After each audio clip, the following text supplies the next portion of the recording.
Hello mga katita at mga katito, mga kababayan kong minamahal. Tayo ngayon ay magluto ng dinengdeng ng mga Ilocano. Improvise dito. Ayon naman sa akin. Ayan. So, nagprito tayo ng hinugasan natin na dorada. Ito yung parang tilapia sa ating bansa. Dito sa Spain, ito ay dorada. Mas malalaki ang ito. Masarap din siya. Gustong gusto ko ito magprito. Yung parang pinagsigang ganito. Diba gawin din ito? Ayan. So, ito yung labong natin. Nagpakulo tayo ng tubig.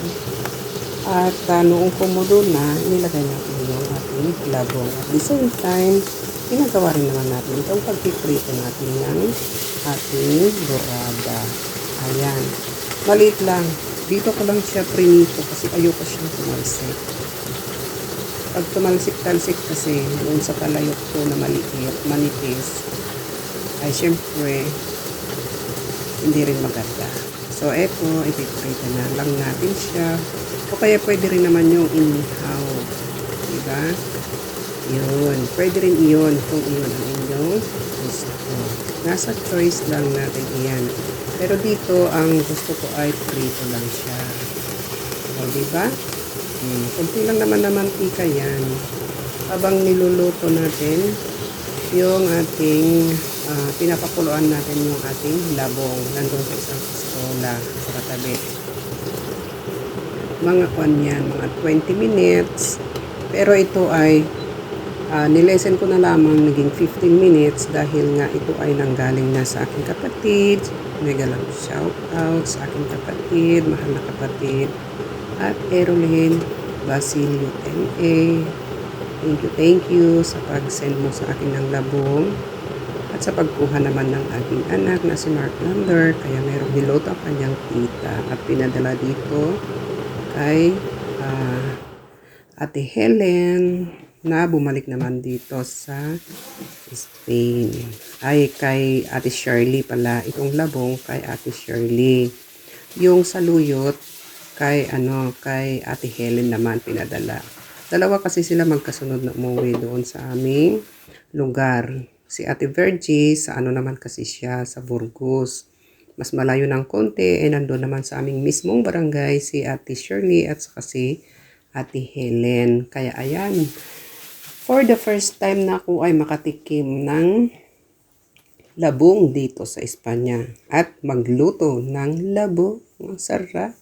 Namiss ko talaga ito. Kayo rin namiss nyo ang labong, diba? Mga kababayan ko na nasa ibang bansa. Gustong-gusto natin to eh. Napakasustansya ng labong na ito. Nakatulong ito sa good health natin. Ayan. So, dito sa labong, hindi ka mag-alala sa pagtaas ng cholesterol kasi mababa lang yan. At saka, ito ay may mga mga vitamins, ganon. So, maganda itong labong na ito para sa ating good health. Tapos, may kasama pa siyang jute o kaya ay yung tinatawag natin na saluyot sa ating bansa. Gustong-gusto ko yung saluyot eh. Kasi ang tawag natin doon, malambot, may siya kasi eh. Ayan. Gustong-gusto ko talaga. Malaki ang naitutulong din nun sa ating katawan.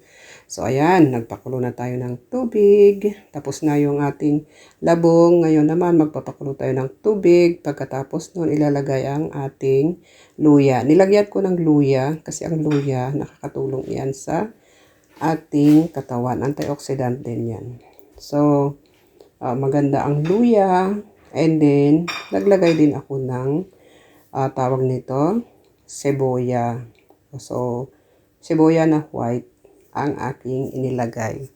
So, pakukulaan natin ito ng mga 5 minutes or 10 minutes, depende sa inyong gusto. Pagkatapos naman noon ay maglalagay na tayo magdagdag tayo ng karagdagang ingredients na nagpapasarap din sa ating sabaw na ito na siboya na may luya. Yung iba hindi talaga nilalagyan ng luya. Oo, pero ako gusto ko kasi may luya siya. Kaya naglagay ako ng luya. At saka naglagay din ako ng 2 ngipin ng bawang. Kasi ang bawang kasi para sa akin, proven ko na iyon na nagpapababa ng aking tension. So, kalmado lang ang tension ko. Ang BP ko, hindi na ako nag-aalala kasi nga lagi akong gumagamit ng bawang. Ayun. So, alalahanin nyo yan, maging sa umaga. Pag yung tinapay ko nga nilalagyan ko ng kaunting bawang na powder. Ayun. Kaya nga yung doktor ko sabi niya noon, ay ang bilis, bakit mo bumaba agad yung mo ang BP mo? Ay syempre kasi napakataas noon, no? So binigyan ako ng gamot na inumin ko, losartan.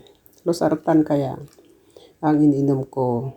Ayan. So ngayon, lagyan na natin o idagdag natin yung kaunti lang naman na bagoong natin. Ito ang fish sauce natin na siya natin idinaragdag upang sa ganoon ay may lasa ang ating soup.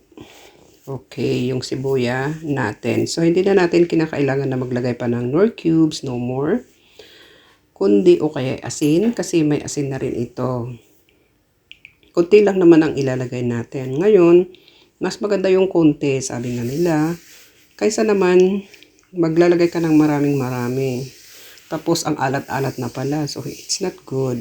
Hindi rin maganda sa katawan natin yung masyadong maalat. Kapag masyadong maalat, pinapataas nito ang ating BP. Kaya ingat-ingat tayo ha. Huwag tayong masyado sa mga maalat. Lahat ng maalat hindi maganda. Okay? Kaya dapat moderation lamang ang paglalagay natin ng alat o kaya yung asin natin o yung bagoong natin. Kahit na na nilalagay natin na may asin, iwas-iwasan yung paglalagay ng masyadong maraming asin o kaya masyadong maraming bagoong kasi nakakataas ito ng ating BP. So magtataka na lamang kayo bakit ang taas-taas ng aking BP. Ayan. So tapos na yung minuto natin, ilalagay na natin o idadagdag natin ang ating labong. So ito yung labong natin. Bamboo shoots. Iluluto natin ito ng mga 10 to 20 minutes. Kasi luto na rin naman siya, no?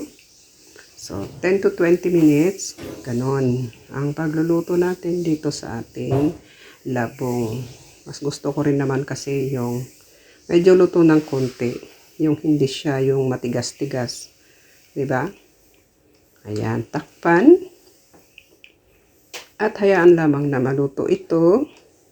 Saka natin idaragdag ang ibang ingredients natin. Hindi pa siya kumukulo. Ayan. So ngayon, dinagdag na natin ang ating saluyot o yung jute. Masarap, mabango. O diba? Ngayon, idaragdag natin ang ating prinito kanina na dorada, yung isda. Para sa ganun ay makuha din niya yung sabor ng ating niluto na yung prinito natin ay makukuha rin ng ating nilulutong labong at saka yung saluyot. O diba ang sarap, ang bango-bango. Nangangamoy ang bango ng bagoong. Mega love shout out kay Kuya Sir Fortunato de CR. Excuse me. Sa kanya ko binili itong bagoong. Oo. Mega love shout out po sa inyo, sir. Thank you ha. Meron na akong bagoong ngayon. So next time, itatry ko rin na gumawa ng bagoong. Diba? Pwede rin naman. Diba? Gagawa tayo ng ating sariling bagoong. Okay. So tapos na yung 15 minutes natin. So, pwede nyo siyang lutuin ng 10 to 15 minutes lamang o kaya ay 5 to 10 minutes. Dito, ang ginawa ko kasi is talagang niluto ko siya ng 15 minutes. Ang saluyot ko kasi ay mula na nga sa Pilipinas di ba? Oo. So, hindi na siya yung green na kagaya ng sa ating bansa. Kasi nga dry ito. Yan. So, kukunin na natin. Ilalagay natin sa makilaki natin na lagayan para ready na sa ating tanghalian o kaya ay hapunan. Diba? Ang sarap. Ito yung ating labong. Ang bango. Ang sarap-sarap. Yummy, yummy. Oh, diba? Ito ang dinengdeng. Proud to be Ilocano kasi meron tayong dinengdeng na labong na may saluyot at mayroon ding isda. Oh, thank you. Sana ay nagustuhan ninyo ang aking video ngayon, ang aking niluto. Kain na po tayo. At yung rice, huwag natin kalilimutan. Masarap-sarap kapag may rice. Pero kunti lang ang pagkain ng rice. Sarap. O, diba? Ang ating dinengdeng na labong at saluyot na may pritong isda. Ang sarap-sarap. Sana kung nagustuhan ninyo ang aking video, maglagay naman kayo ng inyong comment. Don't forget to give me a like. And sa mga hindi pa nakapag-subscribe, please subscribe naman po. Nang sa ganoon ay magkatulungan tayong lahat. Okay. At comment down below kung nagustuhan ninyo ang aking video. Okay? At kung may tanong kayo, pwede rin kayong magtanong. Comment down below. Comment lang. Comment lang ng comment. Maganda o hindi maganda. Basta comment lang po kayo. Okay? At yun ay aking sasagutin naman kung kayo ay magko-comment dyan sa baba. Alright? Enjoy. Thank you. Hope to see you again in my next video. Please support all my videos. Thank you very much. And God bless. Enjoy lang po tayo. Thank you. Always. And don't forget to pray and give thanks to God. Enjoy your day. Enjoy your night. Lahat lang po tayo ay enjoy nang sa ganoon ang buhay natin ay maging masayang masaya.